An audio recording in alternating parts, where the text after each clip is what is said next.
Bismillahirrahmanirrahim. Assalamu alaikum. Shorthand dictation. Common and general words are used.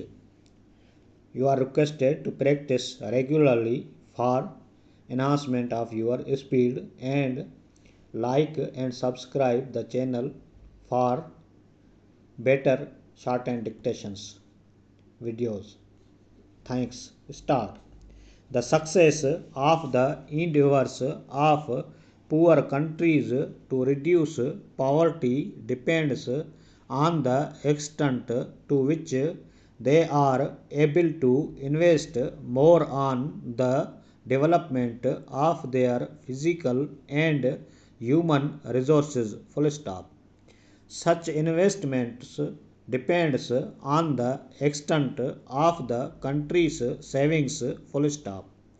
The quantum of savings depend on number of major factors, including the economic system, social structure, size of the average family, and fiscal burden, rate of inflation, and the lifestyles of its ruling classes. Full stop.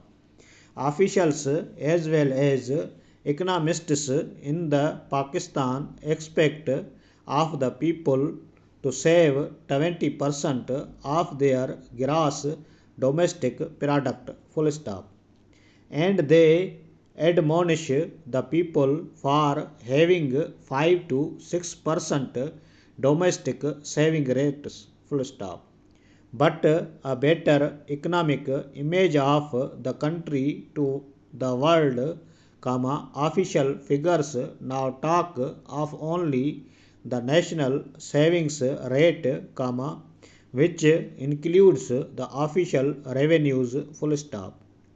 The growth of the national savings rate, fell last year to 10% from 22% in the preceding year, this happened despite the increase in gross domestic product of 6.3%, exceeding the annual development plan projections and the performance in the previous year, and the rise in home remittances Pakistanis abroad to $2.4 from $2.2 billion in the preceding year. Full stop. This is a very disquieting development in a poor country. Full stop.